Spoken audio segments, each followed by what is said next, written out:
Hi guys, Randall here. Jeume just got released in War of the Visions Global. She is the first Warrior of the Crystal, and they are pseudo time limited units, which means that they are only available in the banner during other Warrior of the Crystal events. So Jeume is currently available. Then when Cydia releases, she will be in the Cydia banners and etc. and so on and so forth for all the future Crystal Warriors, but she's not in the permanent pool for pulling. They do have permanent Soulstone shards and then Mind Spheres, so you can build them in the longer run and get their Mind Spheres if you pull them, even if you're outside of the event, but you just can't get them outside of these. Jeume is a wind physical tank, and she is not a must-pull by any means. I think she's a very interesting unit, and players that do pull her will be very happy with her, but if you have a very weak wind account, or you don't plan on playing wind and revolving it around her, and if you already own a tank like Kingmont or Engelbert, you don't need her. She won't change your account all that much. So while there has been a lot of hype around her, and I think she is a fantastic unit, I think you should seriously consider your account and your plans before investing Viz into her. As a cost 100 unit with half the rate, it is quite likely that you will have to go to pity just to pull her, which means 42,000 Viz even before you start investing into building her. So it is a very hefty Viz investment, and you need to make sure you're going to use her, otherwise you're kind of just throwing it away. So what makes Jeume good? I would say the first thing is the fact that she has hate in her master ability. That means if you're playing on Odo, that could be PvP or PvE, she does always have hate at the beginning of a fight. Hate in a passive like this also affects both fights in a guild battle. So if you start a fight 2 times, it just refreshes at the beginning of the second fight as well, which is really relevant. She also has really good physical bulk. She has high defense, high resistances to slash and pierce. She's got the ability to negate damage with barriers that she can put on herself, and then protect that she can put on herself, so she's got plenty of ways to survive physical damage. She herself also deals decent damage back. She's got a really good attack for a tank, and then she can have decent mods on her abilities. They all stack with 120% of her attack, so they have a really high modifier in there. And then almost all her attacks have a debuff on hit, so there's some utility there as well. She has the Nightblade sub. If you're playing her manually, you could use AP Drain, which is a very dominant ability.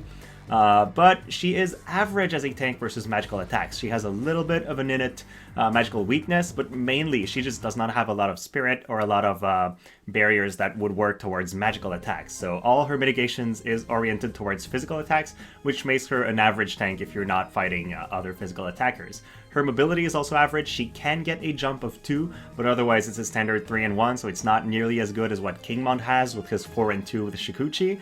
And most of Jeume's buffs are selfish. She does have the ability to increase slash resistance penetration to her allies, or also increasing their pierce and missile resistance with the Nightblade sub-job, but honestly it's not incredibly good support buffs. Nothing like what Kingmont has, increasing everybody's elemental resistances to all element, for example. So she's a little bit more selfish, but she does tank really well. In terms of staying power in the physical realm, she is almost at the top of the chart, only being beaten by Engelbert. So I've already talked about the other tanks quite a bit, but let's look at their stats a little bit. Jeume has a very high amount of HP with 5400. It's a little bit higher than Kingmont, but a little bit lower than Engelbert.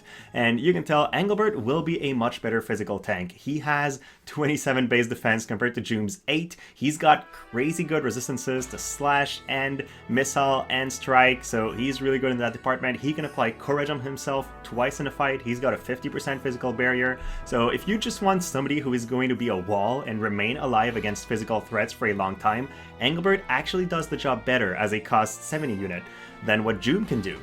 Jeume does have more damage, she does have more utility in her all-around kit, but she is not as good of a physical tank as what Engelbert can bring.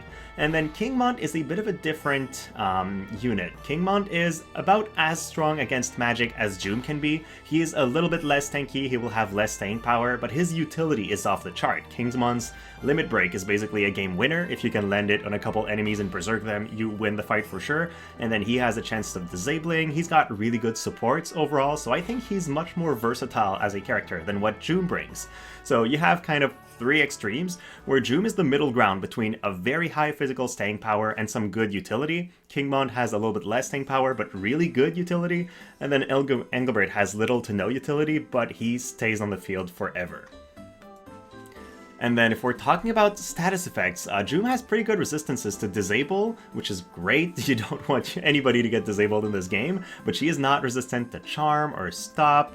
So some of the very threatening status effects are still out there. And then resistances to Doom I don't think will ever be really impactful unless we one day get a unit that revolves around Doom. Right now though, that is not the case. Now, let's take a quick look at her kit, and I don't want to go too deep in the details. I know there's been other reviews, so I'll just walk through what I think is the most interesting quickly. The first one is her passive Wind Haven, which increases defense, slash resist, and pierce resistance by a flat percentage early in the fight, and then every time she suffers damage, it just goes higher and higher until it reaches a cap, which is very, very high. So she can get a crazy amount of 25% slash and pierce resistance, and then 30 defense. So these are crazy stats if she's taken enough hits. I will have to test it out. I don't know if it stacks by hit she takes or by attack she takes, but if it's hits, it could even be worth it to just build a chain on herself early in a fight and then heal her back if you're playing manually, just to put her tankiness through the roof before you meet with the enemy team. Could be some funny play that we see. I guess players will invent whatever strategies they want with her. And then once you have that equipped, I think it's a question of, do you need extra jump for this map? If you do, if you're in a map where extra jump will help your tank get in the front first and make sure that they do tank the hits, you probably want Gale Physique with some agility and jump up. Otherwise, if you can afford it, go for the attack and accuracy up, the Secret of the Nightblade. That is a crazy good buff. An extra attack for her will make her do surprising damage. I've tested out with a couple sample builds, and it is quite possible to get her to 1200 attack and 100 win mod, with which she will hit really hard. It's not like she'll feel like a bruiser more than a tank in terms of damage. Then in terms of counter abilities, I think you either want the Wind Aura if you're fighting only physical enemies that will further reduce the damage you take, or the Dragoon Blade because just hitting people back and healing yourself is really good, especially when you're a tank, and this has historically been one of the best counter abilities, for me at least, in a lot of fights. Now, let's look at the brand new Warrior of the Crystal Wind job. You'll notice that all these attacks have some form of debuffs. That really is what she revolves around. She's got 120% scaling off of her attacks, which actually hits a little bit harder than what you would expect from attacks with these mods. And then all of her kit is basically Wind Slash, so that's a little bit unfortunate. She does have some pierce attacks with Dragoon, but I don't think you want to run the Dragoon sub-job very often for her. So there we go. First attack, basic ability, decreases single target resistance before dealing damage, so it is going to hit decently hard. Then she's got two ways to increase survivability, one that gives her Protect and Shell and increases her hate. Protect and Shell are status effects and not buffs, which mean they are not affected by a Dispel. The Dispel will still remove her hate, so she won't be as efficient as a tank, but she gets her damage mitigation either way. And then she has a 3-turn barrier for 30% against physical attacks, and it increases her defense penetration by 40% for 3 turns. I did say that Jeume has a decent damage, so giving her some defense penetration is actually quite good. It's also kind of her only source of defense penetration, so you probably want that active before you meet the enemy team, especially if you rely on her damage a little bit. And then as we get characters with bigger chains and multi-hit attacks, I feel like barriers that last for multiple turns are getting more and more value. Before, it used to be that it would last you against 3 enemy attacks, basically.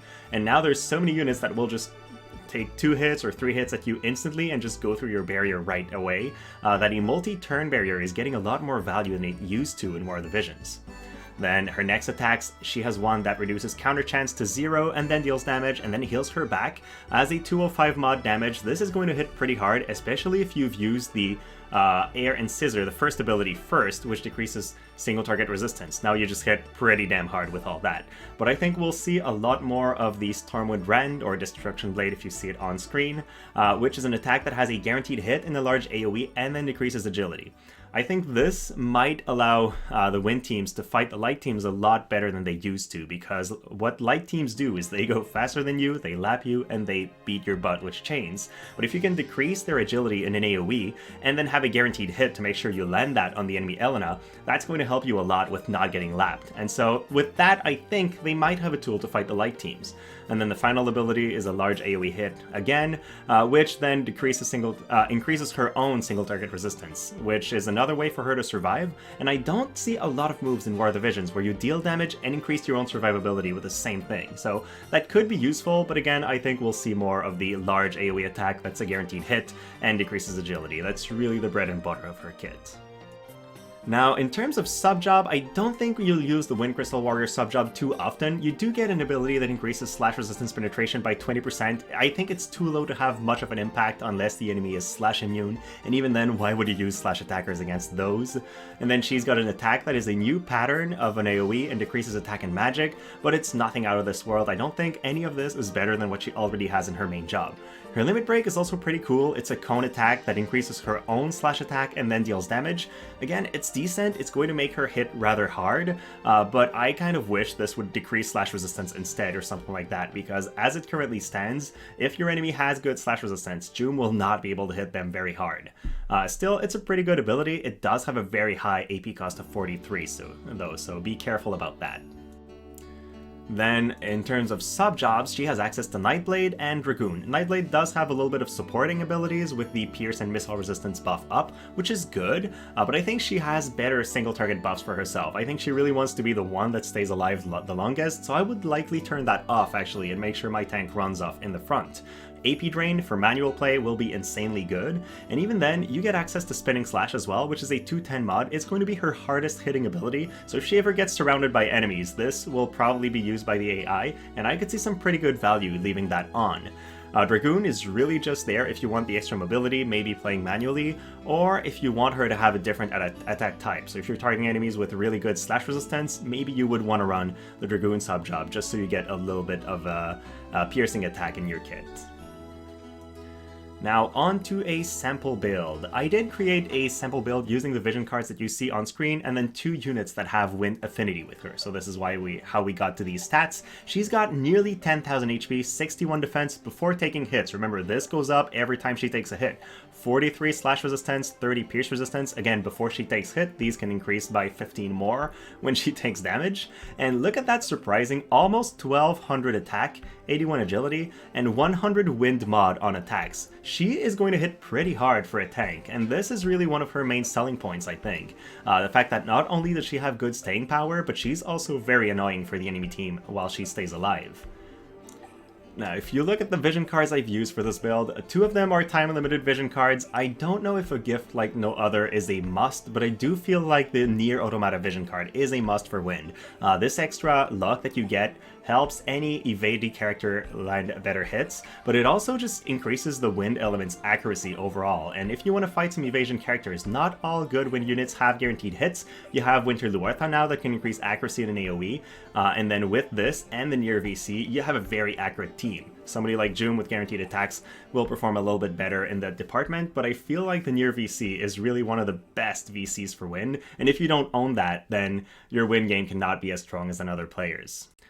Currently in War of the Visions Global, the meta is dominated by light teams. That's the case for Guild Battle at higher level and also for Arena. And what they do is they are very evadey, have great survivability, very high damage, and mostly they build chains with higher agility, cap those chains and kill your teams. On the JP side, at the point where Jeume was released, the meta was very different because they, on JP, do not have Starlit Elena. So instead of a light meta, it was really more of an earth meta with Noctis and Oberon dominating the game. At that point, Jeume was a welcome change, and it helped players fight those Earth teams, which were dominating the meta. Here, I don't know what impact Jeume will have. I do not expect that in a couple weeks, we'll start seeing a ton of wind teams just beating the light teams repeatedly. I do think Jeume has some good things in her kit that could help wind fight light, but I don't think it's going to be a win against light every time. I'll have to test it out, I'll try to make it work, but my expectation coming in is that we are getting a new physical tank, and these light teams are magical oriented. She should not be dominating these teams very well. She does have a couple tools that will work pretty well. Good slash resistance, which scales up whenever she gets hit against a character that hits very fast and very quickly, should help, but Starlit Elena does have 40% slash resistance penetration, so it's not like Jeume will become immune to Starlit Elena's attacks naturally. Jeume does have guaranteed hits, and wind is generally a very accurate element, especially if you have the Nier VC and Winter Luartha, but still, it's not going to be a very much closer matchup. I do like the fact that Jeume's guaranteed hit decreases agility. That will help you against getting lapped by light, and it could make a big difference, but again, she's a physical tank against magic scaling characters, so it's not going to change the matchup entirely. Either way, I'm going to build Jeume shortly, and I'll be able to test it out and see if it works, so hopefully I can feature that before you guys make a decision. There's also the fact that a lot of what is good for wind in global is time limited, and if you don't have it, it could take a very long time until it reruns. I'm talking about units like Tabi, Tifa, Halloween Little Lila, and Winter Luartha, who are all, I feel, the strongest wind units right now. And they have their own time-limited VCs as well, the Near VC and the Gift Like No Other VC, which if you haven't pulled during their time-limited event, you cannot get for now. So these are hard, tougher factors if you are a newer player, or for some reason you chose not to pull for these units when they were out.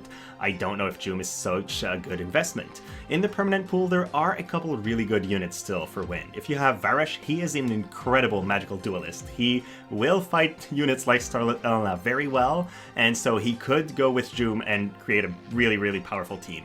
Corwell is also a really good unit who is, was quite easy to get if you were there when he was given to all players, and even now he can still be built and be a very strong unit. I've seen some Howlet EX play, which puts him at a very high level. Jeume eventually will get her second master ability, which will make her a lot stronger than she currently is. And then Ayaka is just a great unit. She could haste Jeume, she could make sure Jeume basically never dies and gets a little bit of extra defense penetration, and I could see this work.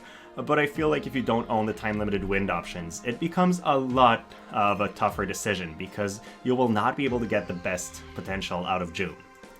So with all that said, should you pull for Jeume? I feel like if you do not own King Mont, she is a great unit to get. If you do own Engelbert, you could also think it through, because Engelbert is a even better tank than what Jeume is in terms of raw tanking capabilities, but he doesn't do much for your squad except be there. He exists on the field for a very long time and draws enemy attacks, but he doesn't deal crazy damage back, he doesn't support your team, whereas Jeume can do a lot of that. She's going to hit very hard, she's going to decrease single target resistance, decrease agility, decrease counter chance, and just be annoying for the enemy team for a long time.